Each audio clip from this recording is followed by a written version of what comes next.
बिस्मिल्लाहिर्रहमानिर्रहीम अस्सलाम वालेकुम। Welcome to my channel.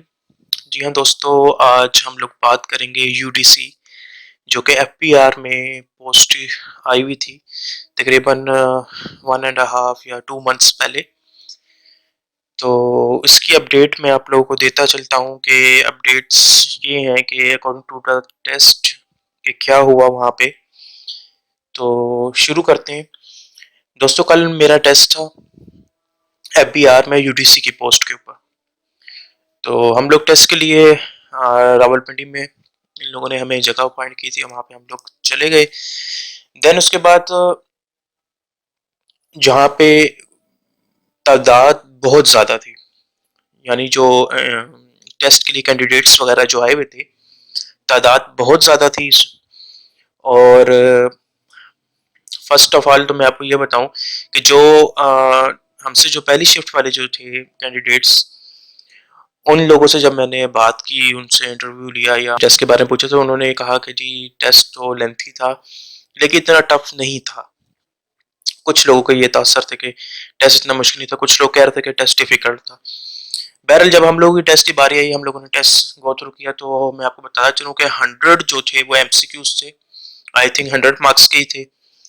और उन एमसीक्यूज में मैक्सिमम जो पार्ट था वो जनरल नॉलेज, पाकिस्तान स्टडीज, इस्लामियात, इन चीज़ों से चीज़ें ली गई थी ज़्यादातर। तो पहला जो पोर्शन था, आई थिंक 10 to 12 क्वेश्चन जो थे वो इंग्लिश के थे, जिसमें सेंटेंस वगैरह थे, उनमें वर्ब वर्ब एडवर्ब एडजेक्टिव वगैरह इन चीज़ों को सेट करना था। और उसके बाद सेकंड जो पोर्शन था वो जनरल नॉलेज का था। वो अच्छा और ह्यूज पोर्शन था। वो जनरल नॉलेज, पाकिस्तान स्टडीज, उसके बाद हिस्ट्री टाइप के क्वेश्चंस थे, एंड इस्लामियात के क्वेश्चंस वगैरह उसमें थे, लेकिन उनकी तादाद कम थी इस्लामिक स्टडीज़ की। सबसे ज़्यादा तादाद जो थी वो थी जनरल नॉलेज, हिस्ट्री वगैरह के, और पाकिस्तान स्टडीज़ वगैरह के। इस तरह के क्वेश्चन की ज़्यादा तादाद थी और बहुत डिफ़िकल्टीज़ के साथ थे। और उसमें मैं आपको एक बारीक वाली चीज़ बताऊं, जिन लोगों का अभी टेस्ट है, आई थिंक 8 को भी मेरे ख्याल टेस्ट मैंने सुना है एफबीआर यूडीसी की पोस्टों का है।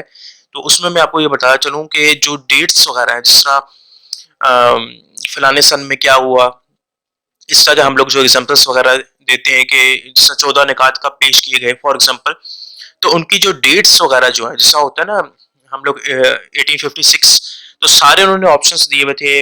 28 अगस्त 1856, 3 मार्च 1856, सारों को सारा 1856 था। लेकिन जो डेट्स वगैरह में अक्सर कंफ्यूजन में हम लोग भूल जाते हैं। तो वो जो डेट्स जो हैं, यानी 8 अगस्त थी, 5 अगस्त थी, 6 अगस्त थी, या 8 जून थी, तो 1856 तो सारों को सारों उन्होंने लगाए थे। लेकिन जो डेट्स हैं वो बहुत सारे ऐसे क्वेश्चन आए थे जिनमें कंफ्यूजन हो रही थी कि 28 मार्च 1856 है या 9 सितंबर 1856 है। इन चीज़ों पे आप लोगों ने बहुत गौर करना है। डेट्स यानी जो डे जो है उस पर बहुत ज़्यादा गौर करना है। सन तो याद रह जाते हैं, लेकिन डे जो होता है यानी दिन जो होता है या डेट जो होती है, उनमें प्रॉब्लम्स आती है, कंफ्यूजन हो जाती है।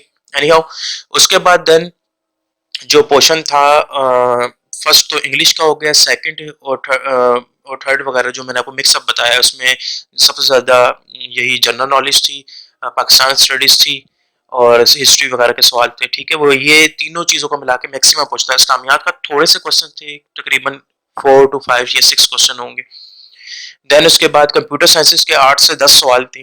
वो इजी थे, वो इतने डिफिकल्ट नहीं थे। अगर जो कंप्यूटर साइंस जिन लोगों ने आईसीएस वगैरह की है उनके लिए इजी हो जाएगा।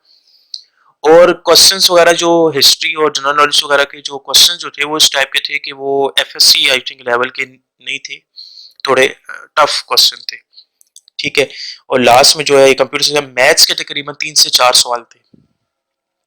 तो ये लेटेस्ट अपडेट है यूडीसी एफबीआर के लिए। तो आप लोग सही से प्रिपेयर करके जाए। मैं तो जैसा था बस अपनी तरफ से प्रिपरेशन की थी टेस्ट की, लेकिन उस हिसाब से टेस्ट थोड़ा डिफिकल्ट था। और एक चीज मैं उसमें और खास आपको बताता चलूं कि आपने टेस्ट में टाइम जरूर मैनेज करना है। ये मेरे पास मेरे ख्याल ये मेरा फर्स्ट एक्सपीरियंस होगा यूनिवर्सिटी लेवल पे, एंड और जितने भी टेस्ट वगैरह जो होते रहे हैं पीछे डिफरेंट गवर्नमेंट लेवल पे, तो उसमें कभी भी ऐसा नहीं हुआ। ये फर्स्ट टाइम ऐसा था टेस्ट जिसमें मुझे टाइम मैनेज करने के लिए, नहीं तो मेरा पेपर कभी भी रहता नहीं है। मतलब अल्हम्दुलिल्लाह मतलब पूरा पेपर ईज़िली और आराम-आराम से सॉल्व मैं कर लेता हूँ पढ़ के। लेकिन ये इस पेपर में मुझे बहुत ज़्यादा सोचना पड़ा। यानी जो क्वेश्चंस वगैरह जो थे वो थोड़े डिफ़िकल्ट थे। ये हिस्ट्री, जनरल नॉलेज और अ पाकिस्तान स्टडीज़ आई थिंक, इन 2 पे आपने बहुत ज़्यादा फ़ोकस करना है। इंग्लिश का थोड़ा ईज़ी रहेगा, ठीक है? और कंप्यूटर साइंस का भी बहुत ईज़ी था, इतना डिफ़िकल्ट नहीं था मेरे हिसाब से। बानिस्बत इस्लामियात के भी क्वेश्चन ठीक थे। क्वेश्चन मेरे ज़हन में भी आ रहा है, मैं वो बताऊँ कि कुरान मजीद की जो दिल किस सूरत को कहा जाता है, यानी सूरत यासीन जो है, उसे कुरान मजीद का दिल कहा जाता है। इस तरह के क्वेश्चंस वगैरह आए हुए थे, ईज़िली था, मतलब वो ईज़ी था। लेकिन बाकी जो था पोर्शन वो थोड़ा डिफिकल्ट था। तो आप लोगों ने लेड पेंसिल लाज़मी लेके जानी है, उन लोगों ने बार-बार वार्निंग हमें की हुई थी। कभी ऐसा हुआ तो नहीं कि फिल अप तो करना होता है, सर्कल फिल करना होता है, लेकिन यहाँ पे रेक्टेंगुलर बनाना था। 4 साइडेड बॉक्स मतलब जो होता है जिसके 4 कॉर्नर होते हैं, उसे हम लोगों ने पेंसिल से फिल करना था। तो पेंसिल लाज़मी लेके जाइएगा, जो लेड पेंसिल होती है, कच्ची पेंसिल जिसे बोलते हैं, वो लाज़मी लेके जाइएगा। बाकी नाम, रोल नंबर सिंपल वही पेन से लिखना था, लेकिन ये मुझे थोड़ा-सा वो हुआ कि ये पेंसिल्स के साथ ये लोग फिल अप करवा रहे हैं, ऑप्शंस वगैरह जो भी हैं। बहरहाल इनका अपना एक सिस्टम होगा, क्राइटेरिया होगा, व्हाटएवर। लेकिन ये लेड पेंसिल आप लोग लेके जाइएगा। तो इन चीज़ों पे आप लोग ध्यान करें, अच्छे से तैयारी करें। जिन लोगों का 8 को है दिसंबर को यूडीसी का। सो आई होप सो कि आपको आज की वीडियो अच्छी लगी होगी। वीडियो अच्छी लगी हो तो ज़रूर इसको शेयर कर दो अपने दोस्तों के साथ, जिन-जिन लोगों का टेस्ट है। और अगर इन्फो लाइक एंड कमेंट ज़रूर करते हो, किस किस्म की कोई कन्फ्यूजन है तो वो मैं आंसर आपको ज़रूर इंशाल्लाह दे दूँगा। दुआ में याद रखिएगा। अल्लाह हाफ़िज़।